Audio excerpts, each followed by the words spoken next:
بسم الله الرحمن الرحيم. الحمد لله رب العالمين، وبه نستعين على أمور الدنيا والدين. وصلى اللهم وسلم على سيدنا محمد وعلى آله وصحبه أجمعين.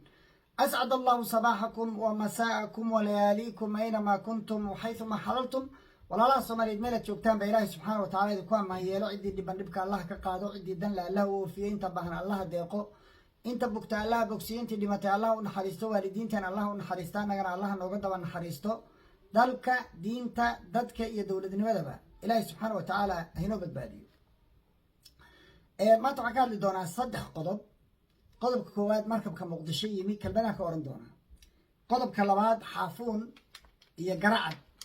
oo iyaduna hadda soo gashay sheekada, iyadana kelmadaan ka oranaya. qodobka saddexaad, habartii gaabnayd xogtii aan ka sheegnay na kelmad baan iyadana ka oranaya. markabkaas yimi dalka F514 la yiraahdo, waxa uu ahaa waa markab dagaalo cusub. 2017kii baa la sameeyey. waxa uu u socdaa oo destinationkiisa ugu dambeeya uu yahay Japan. halkaas oo uu kaga qayb gali doono xaflad ama sanad guuradii 134aad markabkii Turkiga ee la oran jiray Ertugrul Frigate ama Frigate ee la oran jiray oo xilliga tagay Japan. markabkaas oo loogu magac daray asaasiga boqortooyada Cusmaaniyiinta ayuu u socdaa xaflad loo dhigayo iyo taalo looga sameeyey magaalada Japan ku taala ee la yiraahdo Kishimoto ayuu kaga qayb galaya, ama Kushimoto ayuu kaga qayb galaya xafladaas. markabkaasi wuxuu sii istaagayaa 22 dekedood. Soomaaliya waa ka mid,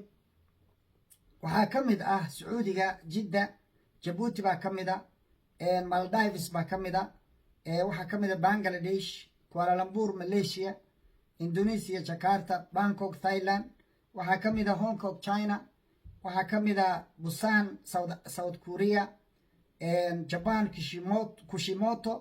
waxaa ka mid ah Tokyo Japan, waxaa ka mid ah Hiroshima oo isla Japan ah, waxaa ka mid ah Singapore, waxaa ka mid ah Sri Lanka Colombo, waxaa ka mid ah Philippines oo Manila ah, waxaa ka mid ah Doha Qatar, waxaa ka mid ah Muscat Oman, waxaa ka mid ah Mumbai India,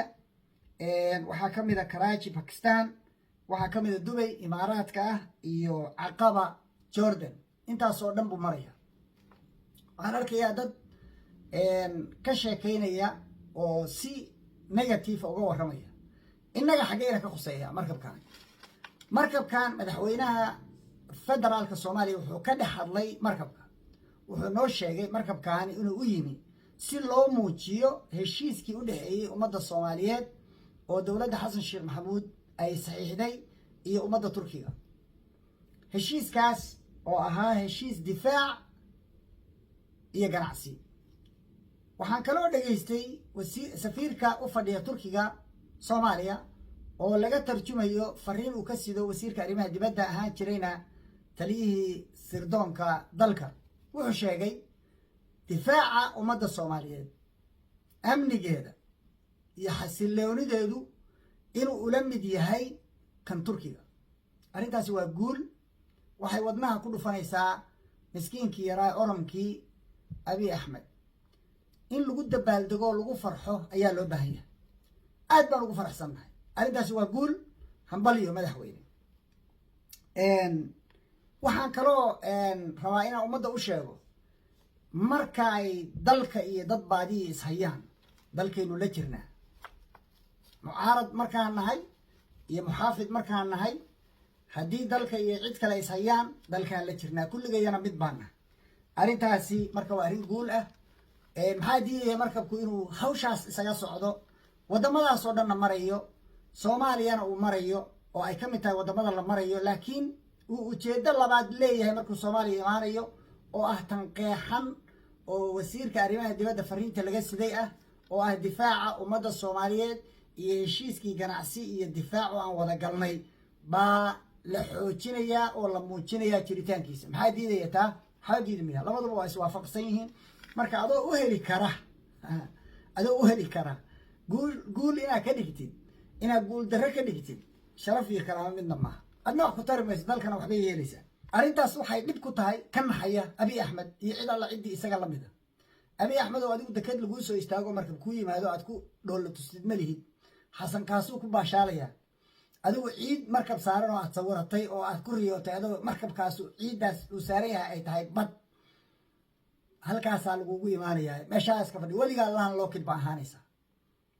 taariikhda inta kaaga dhiman laan lookid baa ahaanaysa Ethiopia waa laan lookid and will remain laan lookid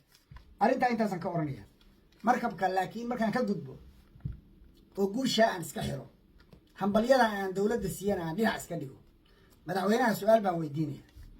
dadka oo dhammi hadalkaagii waxa ku jiray dacaayad baa layga faafinayaa been baa layga sheegay waxaas akhriyaysa adiga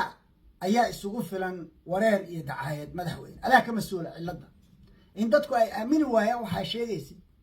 oo aad noqotid sidii Cumar Beenaale oo waxa aad sheegtid iyo ficilkaagu aysan iswaafaqsanayn madaxweyne adaa ka mas-uula hadda waxaa noo sheegtay inaad difaaca dalka iyo badda iyo ilaalinteeda aad ku wareejisay mas-uulna ay ka tahay Turkiga maxaad ka yeeshay kii imaaraadka oo ka horreeyay iyaga muxuu oo foosha xuma aadka u qaab darnaa oo aad siinaysa awood wax alla waxay rabaan inay dalka ka samayn karaan oo hataa aan maxkamad hataa la saari karin hadday dembiyo ku galaan dembiyo ka dhana aadanaha hadday galaan aan la weydiin karin maxaad ka yeeshay heshiiskaas kii Ethiopia waa fahmayo xiriirka wataan u jarnay Ethiopia oo halkaas ku dhintay laakiin kaas xagee ku dambeeyay xagee buu ku dambeeyay heshiiskii aad la gashay NAVFOR ama Operation Atlanta isaguna badda ilaalinaya burcadbadeedda ka ilaalinaya argagixiso iyo burcadbadeed iyo baan ilaalinaynaa oo difaaca baddan difaacaynaa ama ajnabi weerara iyo dhaqaalaan ka samaynaynaa oo dhaqaalihii baan heshiis kula galnay Turkiga haddii la yidhi iyagiyo dadkaasi ma isku dhacayaan lagu diriri doonaa meeshuma waxay noqon doontaa goob dagaal iyo kala reeb madaxweyne boolasigaagu ma cadda boolasigaagana waxaa curyaamiyey inta badan waxaa curyaamiyey dana shakhsiyadeed marka dadku inay kaa shakiyaan oo adna aad tiraahid maxaa la ii maagaya adaa ka mas-uula madaxweyne si hufan oo nidaama oo daahfuran hataa heshiiskaas aan taageerayno ma naqaan wax ku qoran hawadaanu ka maqmaqlaynaa iyagaanu waxyaaba ka heleelaynaa laakiin ma naqaan wax ku qoran wuxuu maaha habar qararfa oo ganacsi doon oo dukaan yaroo dabakaayo iyadoo ay leedahay suuqa bakaaraha ama suuq bacaad ku yaalla u soo adeeganayso waxeeda qarsanayso aymaano iyo ka qarsanaysa inay ogaadaan iyo kutubay inay ogaadaan alaabta ay gadayso si ay faa'iidada aysan ugu ciriirin ma aha madaxweyne waa dawlad adigu malihi dad baa kaa dambeeya oo kaala wareegi doona wax qoranoo la yaqaan oo boolisi ah baa lagaaga baahanya marka boolisigaaga diyaaraddii awaagii nala fuushay baan weli saaranay waa ku jaha wareernay cilladda intaasaa keentay adiga ayaa ka mas-uula adigaana xallin kara musuq baan ka digayaa qaadkaan ka shaqaysanaya musuq baan ka digayaa dhulalkii baan gadayaa musuq adigaa lagaa rabaa isagaaji ficilkayga iyo afkayga raaca ficilkayga ha raacinine haddaa ka wadid ma shaqaynayso iswaafaji adigu qodobka intaasan ka ornaya qodobka labaad xaafuun waxay dhaheen waxaan ka dhisaynaa imaaraadku erebor waxaan ka dhisaynaa isbitaal waxaan ka dhisaynaa iskuol waxaan ognahay dekeda boosaaso 10 sano ka hor in lagu wareejiyey ilaa iyo haddeerna aysan waxba ka dhisin xoogaa yaroo macno lahayn waxaan ognahay ereborkii boosaaso in la siiyey waxaan ognahoo kale wax lagaga bedeshay inaana aqoon wax alla waxa lagaga bedeshay waa habartaas qararafta ah oo bagaashka doonaysa oo ay kutubay iyo ay maalo ka qarsanaysa waddankii oo dhan wuxuu noqday qararaftaas nin kastoo meel horjooga ka ahi waa qararaf ganacsi doona keligiisa hadda jira walaalkiisaa la socday waxay ku heshiiyeen ma naqaan xaafuun laakiin waxaan idiin sheegaya xaafuun waxaan xogtaan maqlayo helayo dagaal baa ka dhici doona siciidaa walba dablaroor buu ahaa I believe inuu waansamo oo markaan uusan halka xabad ka dhigin waxaa la yaab leh oo aan marar badan sheegay boosaaso dhinaceeda waxaa laga dhisayaa base ciidan oo underground ah waxaa heshiis lala galay al-shabaab iyo al-qaacida kuwa daacish labadaba oo ay DB World lacag siiso lacag joogtaa si aysan danahooda iyo interestigooda u qasin diyaaradaha ka dega halkaa habeen walba diyaaradahaasi waxay waad aragteen qayladeeda reer boosaasood oo dhan way kuu soo sheegayaan weydiiya idinku diyaaradahaas maqribkii bay degaan waxay qaadaan iyo waxay sidaan iyo waxay soo dejiyaan iyo waxay raraan cidina ma taqaan